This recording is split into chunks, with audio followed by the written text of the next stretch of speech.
back again with another episode of Lunch and Learn with Brittany and Alex. I'm Brittany and this is Alex, and I'm Alex. That's Alex, and we're two of the dietitians here at Working Against Gravity, and we are here to answer some of your questions. And Alex, what's for lunch? Let's see. Don't at me, but I got the same carrots from last week. I'm working through a big bag from Costco and a turkey burger that I just cut up and to eat it a little easier in a bowl. What about you? So I've got leftovers that are pushing like 3, they could be 4 days old. We're trying to clean out the fridge. But this is chickpea pasta for some extra protein. There are some tomatoes and zucchini in here that are roasted in some olive oil, and pork tenderloin chopped up in a bowl. Good to go. It's all thrown in here. Yum. Yep, it's a meal we Okay, made. I haven't seen the chickpeas in a form of like spaghetti noodles. I know. Usually they're like in like the Yeah. rotini, but it's in the spaghetti. Or like a penne or something. Mm-hmm. Yeah. Love it. My favorite. Okay. Yep. Okay. And get a little extra protein. Sneaky Yep. ways. All right. So let's get these questions going. Do you want to get started? Yeah, so I've got one for you here. So this came from a client. Why is it so important for me to document all these different forms of progress? Like, if I want to lose weight, why do I need to send pictures? Why do I need to take measurements? Like, why is that important? Like, why can't I just get on the scale? Oh, this is a good one. And my answer to that is that the scale may never change. I know that it's hard to believe, but even if you are losing body fat, you might be gaining muscle mass, especially if you're in the gym and you're making changes to your intake, starting to consume more protein than you have before. And so your body may go through a complete recomposition where the scale may never change. And if you're only tracking the number on the scale, well, guess what? You might think you're constantly in a plateau or you're not making progress, period. So that way when we take progress photos week to week or even month to month and also capture measurements, we tend to be able to track those changes. We can visually see changes in your body composition. We can through those progress photos, and then the measurements just shows you how your body fat composition or muscle mass is changing as well. So I am always a proponent of trying to document as much as possible.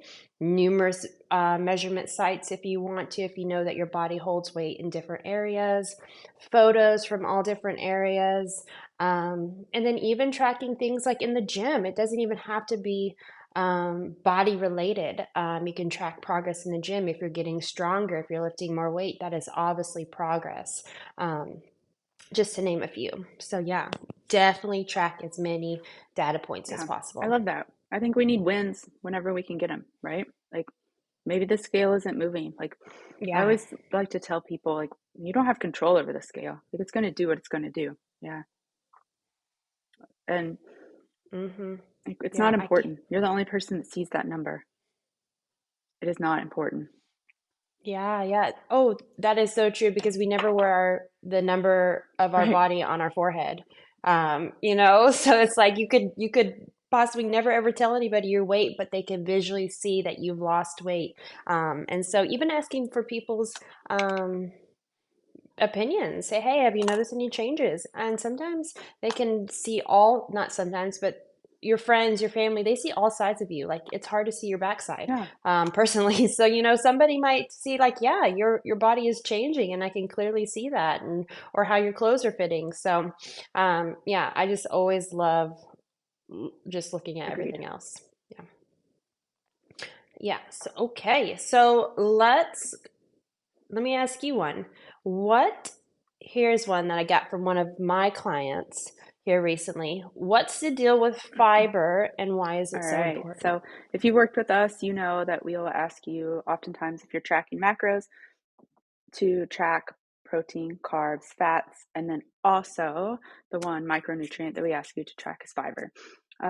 We do that because we like to have our carbohydrates focused on more filling carbohydrates than just say let's just use a nice round number, 200 grams of carbohydrates, saying just a free for all, eat whatever 200 grams of carbohydrates you'd like. Fiber is the part of the carbohydrate that we cannot digest. So it is the part of the carbohydrate that is going to be really slow in moving through your digestive system. It's going to help keep us full. It is going to slow down the absorption of everything. It is going to minimize those blood sugar spikes. So think about it, instead of like peaks and valleys, it's going to keep it all nice and even, going to help minimize those hunger spikes. So really, when we think about having more fiber in your diet, it's all about making sure that your carbohydrate choices are not necessarily better, but they are just more advantageous to your goals.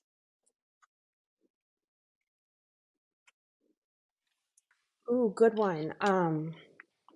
Yeah, I completely agree. I notice a huge change, or not change, but a huge difference in just my energy levels and hunger levels throughout the day when I am consuming more fiber in my diet, some fruits and vegetables, those whole grains, and it just yeah, like you said, Fiber's tricky, like completely agree. to get enough fiber Okay, in. Like you can, yeah. if you're not paying attention to it, like it's hard. Like it really can be, especially if you're not eating a lot of fruits and veggies. If you're someone who is coming from a more processed food diet and you're really trying to make a change in your life, I will say go slow. Don't jump in and start adding a ton of fiber all at once. Go slow adding fiber because it can cause constipation if you add too much fiber at once. Um, that's my takeaway with fiber. Go slow with adding it, but it makes a huge difference in your overall satiety and how you can utilize carbohydrates for sure.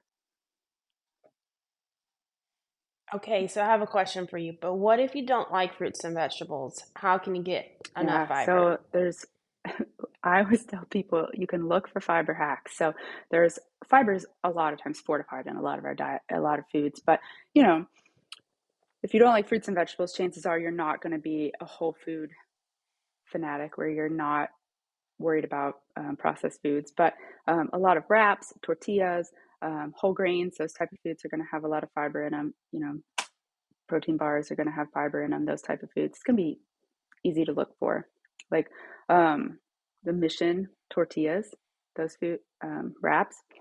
Oh I have a yeah. low carb one that has like 12, 14 grams of fiber just in one. Those are like, Is it the Olay brand? oh, I don't Olay know what brand Extreme? it is for sure. But I know. I know that one's a brand that's lower carbs. It's only Hmm. 15 grams of carbs, and I think it has like 11 or 12 Yeah. grams of fiber. So right there, it's like knocking out a third or even half of most of Yeah. people's daily needs with one little fiber Yeah. or one little tortilla. I also know that seeds, there are Mm. some seeds that are really high in fiber. So if you're not a fruits and vegetable fan, things like chia Oh, yeah. seeds or flax seeds that you can throw into um, like a protein smoothie that you blend with ice. You might not even notice it once Hmm. it's all blended up, or even in a muffin recipe. If you're big on like a baked muffin or something like that, throwing those in will just add a little extra fiber, and you probably won't Yeah. even detect it, There's definitely ways to get type it of in thing. there without, using a ton of your Hmm. carbohydrates that are so precious to a lot of us. Yeah. So, So precious. I so don't want to precious. waste it. All right. Speaking of precious Yes. macros, this was a good one, and I thought this could Ooh. spark a little bit of debate and maybe bit of knowledge for everyone. So, when I go out to eat, what's better for me to order, a burger or a salad? What What do you think? Ooh, throwing those trick questions at me. Okay, so one might think that a salad would be the better option, right? You're choosing something healthy. You're getting some lettuce, some veggies in there. Maybe even you ask for some protein. But I want to encourage everyone, think before you order. If you're and the reason for that is that their salads can be loaded with a lot of fat ingredients, and what I mean by that is that fats are found in dressings. They're found in nuts and seeds. They're found in little fried crunchy things that add texture. And so those things, I think we talked, remind me, did we talk about like the macros last week, like protein, carbs, and fats, and then fats were higher calories Yeah. compared to the others? Yeah. So as we learned last week, that fat is one of the is the highest calorie macro out there. And so when you're adding a lot of fat ingredients, that salad just increases in fat content. I actually did a little research for this one because I got a heads up Okay. that you might ask that. And I found at Applebee's one of their salads, it's called a quesadilla chicken salad, has 2,090 calories. If you want to hear the macro breakdown, here we go. Make sure you're sitting down. It has 117 grams of protein. So, hey, you're Ooh. getting in a lot of protein. But wait a minute. It has 91 grams of carbs and 141 grams Ooh. of fat. Yeah.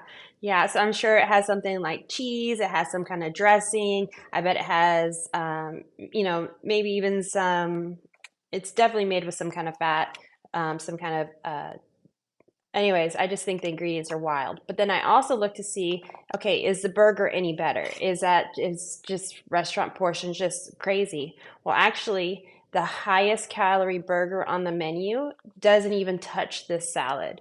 The highest calorie burger is um, Okay. 1,630 calories, and it has 63 grams of protein. So you're not getting as much protein as a salad, but hey, that's still a significant Yeah. amount of protein for a burger. 117 grams of carbs, so just a few more carbs, so I'm sure that's because of the bun, and only 102 grams of fat, so still almost 40 grams of fat less than the salad. So before you think about ordering that salad, or before you go and order that salad, think about what are you actually ordering? Is it just loaded with a lot of fat ingredients? And you probably could do better with the burger. Then maybe go for the burger and actually curb that craving that you actually had. Yeah, and you probably walk away with less calories. 141 grams of fat. That's like 2.5 Yeah, it's days worth of insane. what I need for fat. Like two and a quarter, really. Yeah, Oh, it's definitely a lot. Definitely more than I consume in a day. I think even more than some of my keto clients consume in a day. So, just to put that into perspective, it is high on the um, calorie, uh, calorie and count and what fat is count really for sure. disheartening is that there are a lot of people who are going and ordering that and thinking they're doing the right thing, or maybe not the right thing, but at least think they're making a decent choice. Maybe they wanted a burger, but they say, "Oh, I'm going to Hmm. order this salad because it is a better choice." Yeah, yeah. So it's definitely we Yeah. get fooled, and that's pretty sad. Now, I'm curious, how would you, if you really did want the salad, how would you order it? Do you have any Yeah, tips or I tricks? always would put the dressing on the side, always. Like for sure. Like that's no matter what, like without knowing exactly what's on that salad, I would put the dressing on the side because a lot of the heavy hitter fat is going to be in that dressing. Put it on the side, then that way you can at least Mm-hmm. control how much dressing you're using. Um, and then look at what's the high fat ingredients there. It's probably the cheese, the bacon. Then see if you can modify any of those, right? Can you live without any of those? Could you pull some of those Mm-hmm. off? What's the protein? Is it grilled? Is it fried? If it's fried, is Ooh, there a grilled fried, yeah. option? Um, those are sort of the easy first line things that you can do to make a salad a little bit better off. Um, and then oftentimes there's like Mm-hmm. seeds and nuts that are thrown into a salad that, like, if you take those off, it's going to save you fat grams and not alter really what the taste of the salad at all. Yeah. Mm-hmm. Something that I've done, I do have my mouth full, so I That's apologize. part of what this is all Um, about. is that is that I have asked for some of the ingredients on the side. So like how you asked for dressing on the side, I've asked for the components of the salad on the side. I asked, can I get the cheese and the nuts on the side? Because I still want some of that. I just don't want all of it. I find that just a little sprinkle or like half the serving of what they would have thrown in that is still giving me the taste and the textures that the salad may need. But I'm fitting those into my goals. And a lot of times, if you ask nicely, they are totally willing to accommodate. Things come out in these little serving cups because most places now have to go orders, so they're offering salad dressings and things in little to go cups. So as long as you ask, they're willing to accommodate, and then you can then can control your meal and make the meal Yeah. work for you. So don't overthink that you're stuck with just whatever is Yeah, on the totally agree menu. there. And I think use your meals out for foods that you don't usually Yeah, eat at home. Save the salad for home. yeah. Agreed. You can definitely make a Yeah, great homemade salad, especially now at the store. You can get all those little salad kits and things like that to totally. make it super easy. It's definitely Hmm. easier than it once was. Okay, so I think it's your time for a Um, question. yep, we got You time ready for for one more. this? Hit me. Okay, here we go. Can you please explain the difference between a nutritionist and a Oh, okay. dietitian? Yeah, totally. So, um, well, like here at Working Against Gravity, we have both, right? There's three of us dietitians on staff. There's two full-time, Alex and myself, and then we have another part-time dietitian, Taylor. Um, when it's in our company, you won't see a huge difference between what you'll get between working with a dietitian or working with a nutrition coach or a nutritionist because we do not practice medical nutrition therapy within Working Against Gravity. However, there is a difference when you're out in the world and what sort of advice you can get when you come across on Instagram or out in the world with that sort of information. It's important to know what sort of schooling is behind. So, behind these titles and what they are. So, and I will say with a caveat, there are lots of nutrition coaches and nutritionists out there that are very, very good. And on the other side, I have met dietitians that are not worth a darn as well. So they're they're out there, but it's important, I think, to know what the difference is between the titles. So, a nutritionist or a nutrition coach, you can get that certification really easily in a lot of cases, or you can just decide to call yourself that. There's not a lot of rules or regulations depending on what state or province you're in. If you're in different parts of the world, um, different certifications can be obtained in months, even weeks, depending on how challenging of a certification you obtain. And there are certainly some certifications that are more challenging, but there you have it. Now, with a registered dietitian, it requires a 4-year degree, either in some type of health field, whether that be kinesiology, exercise science, nutrition, biology. My undergrad is in nutrition. Yours is in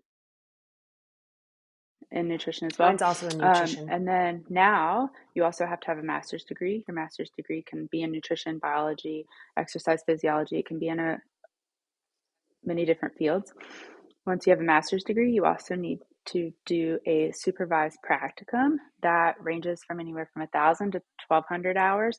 That can take anywhere from 9 months to anywhere from more than a year. I think mine was right around 9-ish months it Mhm. took me. I think mine was Yeah, 10. it's been a Yeah, while. 10. Maybe it was 10. It took a long time, and you're working for free. Mhm. Let's just underscore that. You are working for free. Um, Yeah. learning all the things, like learning how to work in all these areas of nutrition. Once you finish that practicum, you set for a board certified exam.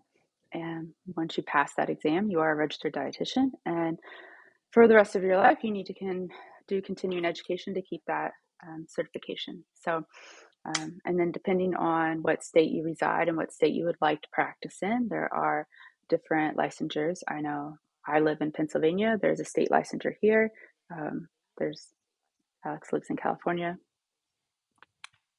Yeah, in California, they actually don't have state licensures. And when I was living in Arizona just a year and a half ago, they didn't have it either. So it really depends on, like you said, state to state.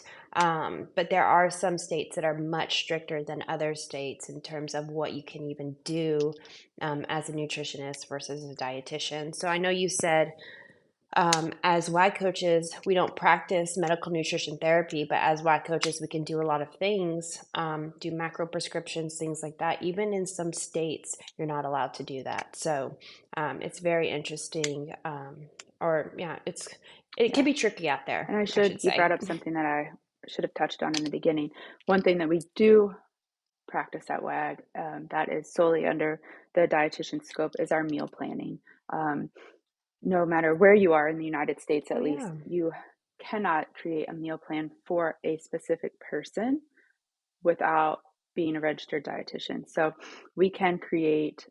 a nutrition coach can create a blanket meal plan and say, this is for a population of people, but they can't create a meal plan and say, this is for Sally Jones, and that's something that we do as dietitians for everyone who would like one for working against gravity. So even if you are a client of a different coach and you would like a meal plan, it's either Alex Taylor or myself who creates that meal plan for the client because we are the three dietitians here on staff.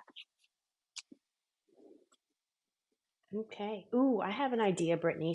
What about next week when we sit down for this lunch and learn? We pick a recipe or one of those meals that we've created off of our meal plan, and we make it and we sit and eat it, and we talk about our meal plans and what those Let's actually do it. involve. I love it. All right. Okay.